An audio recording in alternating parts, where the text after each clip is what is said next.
How different can 2 jars of peanut butter be? Both of these can be found at fair price, but read the labels carefully and you'll find that one contains 9.9 grams of saturated fat per 100 grams, while the other has about half of that at 4.9 grams. The first one also carries 10.8 grams of sugar, compared to only 5.6 grams in the second jar. So if you're eating one of these every single day, will that affect your cholesterol and long-term heart health? In this video, I'll first compare the nutrition in peanuts versus almonds and show you what studies found when they tested peanuts and peanut butter on cholesterol. I'll then compare 6 brands of peanut butter commonly found in Singapore and share a few healthy ways to include them in your routine. Almonds are well known to be a healthy nut, so how does the humble and much cheaper peanut compare in terms of nutrition? Comparing 28 grams or one big handful of each nut, both come with similar amounts of calories and fat and respectable amounts of protein and fiber. Almonds bring more vitamin B2 and the alpha form of vitamin E to the table, while peanuts offer more vitamin B3, folate, and the gamma form of vitamin E. And on copper and manganese, 2 minerals that your body uses to build its antioxidants, both nuts have comparable amounts. As such, the 2 nuts are both highly nutritious. And before I get angry comments telling me that peanuts are technically not nuts, let me acknowledge that they are actually legumes, which is why they did not appear in my ranking of the 9 best nuts for heart health. But because they are treated like other nuts when we eat them, I'll just refer to them as nuts in this video.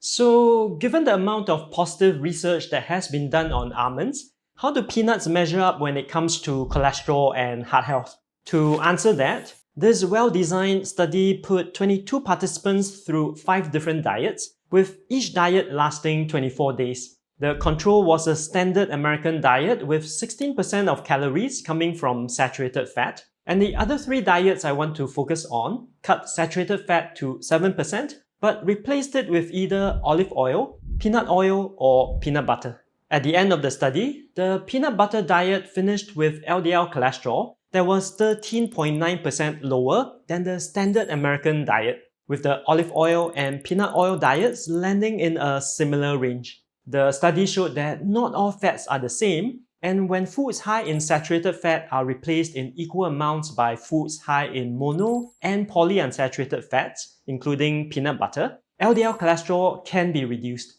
But what about actual heart disease outcomes? A large 2017 analysis followed over 210,000 adults for up to 32 years and compared with participants who almost never eat peanuts. Those who ate peanuts 2 or more times per week had a 13% lower risk of developing or dying from a heart attack or stroke.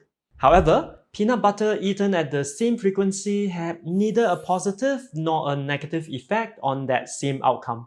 So why do peanuts show a benefit while peanut butter does not? Before I go into that, help me hit the like, share and subscribe buttons and turn on the notifications. And if you want to do a deeper dive on saturated fat and its effects on cholesterol, check out this video here. Peanuts are healthy, but is peanut butter? To answer that question, I went through the labels of 6 peanut butter brands commonly found in Singapore, checking both their smooth and chunky versions. And what I found was that they split into basically 2 groups based on 4 numbers on the label. But before I share those numbers, just a quick note that I'm not affiliated with any of the brands or supermarkets that I mentioned in this video. The first group declares that it uses at least 99% peanuts with an ingredient list of peanuts, salt, and nothing else. Per 100 grams, these jars contain 4.9 to 7 grams of saturated fat, 25 to 27 grams of protein, 7.5 to 9.2 grams of fiber, and 3.6 to 5.9 grams of sugar. The second group does not declare how much peanut it uses, and their ingredient list includes sugar, added oils, and in one case a stabilizer. Per 100 grams, saturated fat climbs to between 7.5 and 15.1 grams, protein drops to 21 to 23 grams, fiber also drops to 5.2 to 6.4 grams, and sugar climbs to 9 to 14 grams. Remember the 2 jars from the beginning of the video? Skippy belongs to the second group with about twice as much saturated fat and sugar as Mother Earth from the first group. Within the same brand, chunky or smooth made almost no difference. But notice instead how protein and fiber move together, since both of these come from the peanut. So when they both go down on a label, something else must have replaced the peanut in the jar. Working backwards from the protein, the formulated jars in the second group probably contain roughly 81 to 88% of peanuts, which means that around 1 in 5 tablespoons may not be peanut at all. And this could help explain why we saw earlier that eating peanuts regularly was linked to a lower risk of heart disease, while eating peanut butter was not. Since the data might not have been able to differentiate between peanut butters that are from the first versus the second group. So how should you use peanut butter so that it does something for your heart health? Before I go into that, if you know someone who would want to learn more about choosing a better peanut butter, share this video with them. I'm sure they'll appreciate it. How do you include peanut butter so that it works for your LDL cholesterol? Here are 4 practical tips. Number 1. Use peanut butter on your morning toast. Instead of butter, margarine or kaya, use peanut butter. 1 tablespoon of butter carries around 7 grams of saturated fat, while 1 tablespoon of peanut butter carries around 0.8 to 2.4 grams, depending on which jar you buy. The 2 butters have similar calories, but the swap from saturated fat in butter to unsaturated fats in peanut butter will help lower your cholesterol.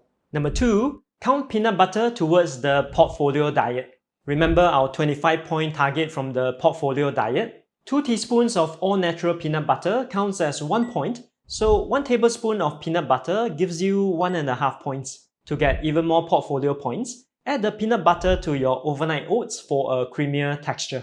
Number 3, read the ingredients list. What you want to see are peanuts with at most salt and nothing else. If you see sugar, added vegetable oils or any stabilizers, then you're holding a formulated jar. Notice that the portfolio diet scoring specifies using an all-natural nut butter in tip number 2, so formulated peanut butters are not what we want to include as cholesterol-lowering foods. Before tip number 4, this is the kind of label by label thinking I help my clients walk through in my private practice. If you've been trying to lower your cholesterol and you're not sure which everyday foods are helping or quietly working against you, click on the link in the description to book a free strategy session with me. Number 4, use peanut butter in a vegetable dressing. You might be familiar with local dressings such as that used for gado-gado. But that's quite involved, and here's a much simpler recipe that you could whip up in less than 5 minutes. Use 2 tablespoons of natural peanut butter, squeeze in the juices from half a medium orange and half a lemon, and add a teaspoon of minced garlic. Whisk everything together and either add more peanut butter if it's too watery, or more orange juice if it's too thick. That makes 2 servings and will add 1.5 portfolio points per serving. You could use it on salad leaves, pour it over cooked kailan or pak choy, or use it as a dip for raw vegetables. Does your jar of peanut butter pass the ingredients list test? Let me know in the comments. In the meantime, check out these other videos for more practical food strategies to lower your cholesterol and reduce your risk of heart disease. See you in the next one.